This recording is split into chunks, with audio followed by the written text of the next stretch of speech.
Les amis, nous y sommes, quel plaisir de vous retrouver pour ce genre d'échéance. Le parfum de la Ligue des Champions nous enivre et on va se livrer aujourd'hui à nos petits pronostics, à nos analyses, pour vous partager mes espoirs. Et oui, car j'ai de l'espoir pour ce Paris Saint-Germain qui doit aller chercher sa qualification au Bayern Munich.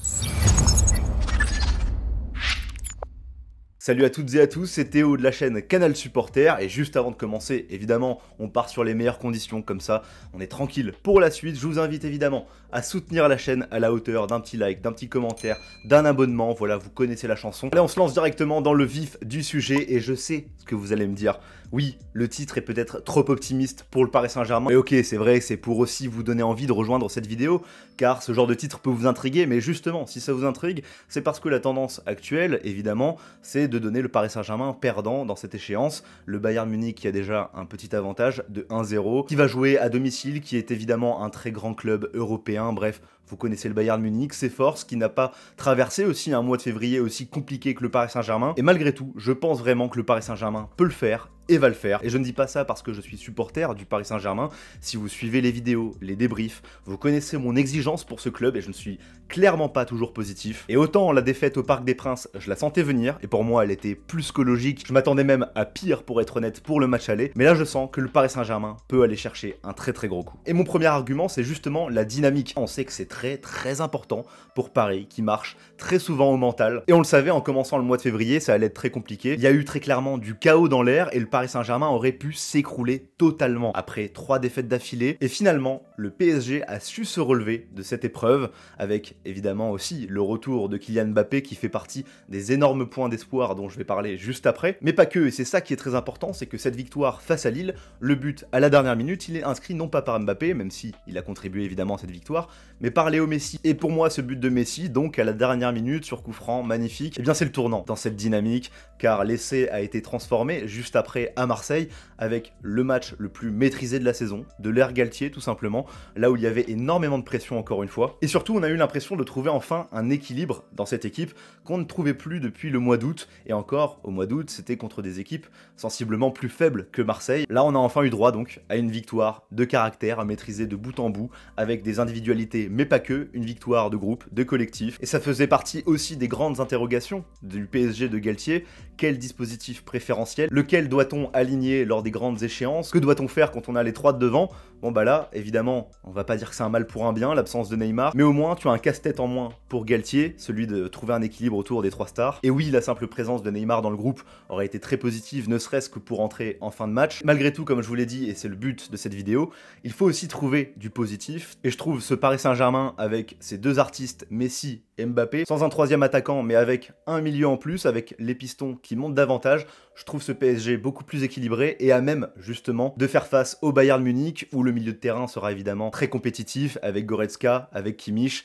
Là, on aura Verratti, Fabian Ruiz, Vitinha qui retrouve aussi son meilleur niveau, et ça c'est très important. Et donc tu te présentes à Munich avec une équipe équilibrée, qui retrouve mentalement de belles sensations, qui reprend confiance et qui sera menée par le meilleur joueur du monde actuel, Kylian Mbappé. Et ça, c'est mon deuxième point, qui est consacré donc à un seul et même joueur, mais qui déteint sur les autres. Parce que oui, Mbappé, c'est presque un cheat code quand tu l'as dans ton équipe. Sa simple présence va effrayer l'adversaire, mais va aussi bonifier tes coéquipiers. Et ça, on l'a vu lors de son entrée face au Bayern Munich, dans le match aller. En fin de match, le Paris Saint-Germain s'est enfin montré dangereux, là où en première mi-temps, il n'y avait eu qu'un seul tir cadré, c'était un coup franc de Messi dans le mur. Et je suis certain que la dimension qu'a pris Mbappé ces derniers mois, avec aussi son ascension en Coupe du Monde, ce qu'on a vu aussi dans le vestiaire à la finale de la Coupe du Monde justement, les prises de parole, son leadership, c'est exactement ce dont a besoin le Paris Saint-Germain. Je pense que c'est clair pour tout le monde, Mbappé est le capitaine dans l'âme de cette équipe, celui qui va booster les siens et qui va les rendre presque invincibles mentalement. Et c'est clairement pas anodin si le retour en grâce du Paris Saint-Germain ces dernières semaines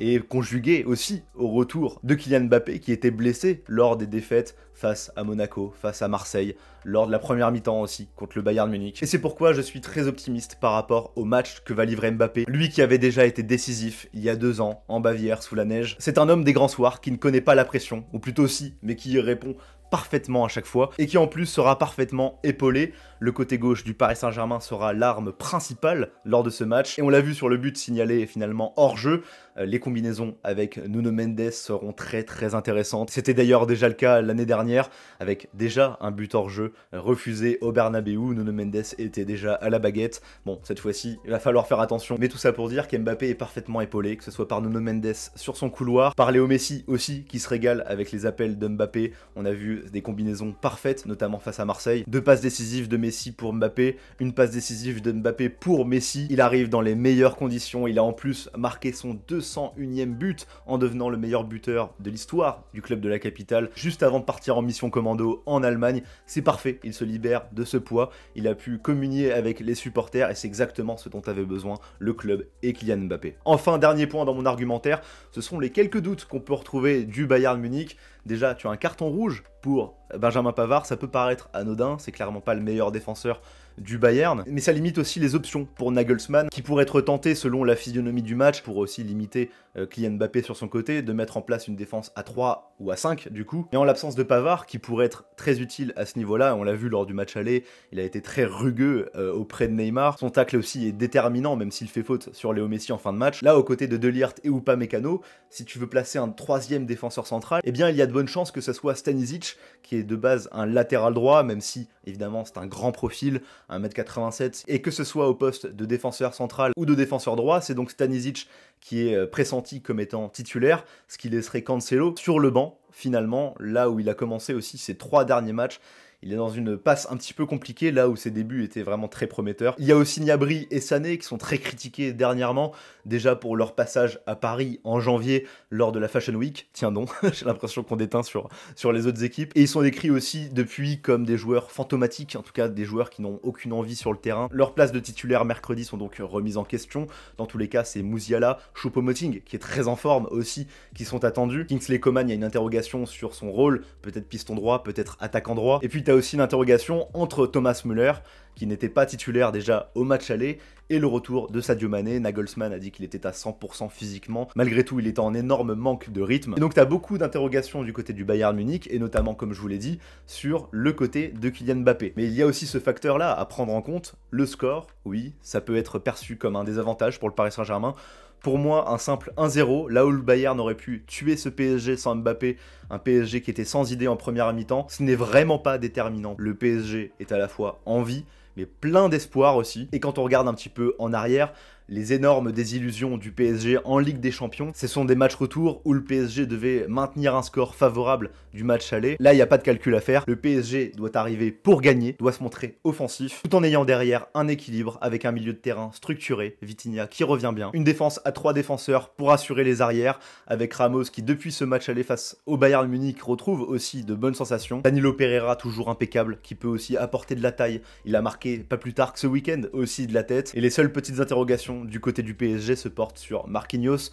On dit qu'il sera apte à jouer, mais il est sorti aussi lors du dernier match en ayant pris un coup au niveau des côtes. Pareil pour le côté droit avec Achraf Hakimi qui n'a peut-être pas la tête à 100% sur le football, mis en examen ces derniers jours. Pour ma part, je ne prendrai aucun risque à ce niveau-là.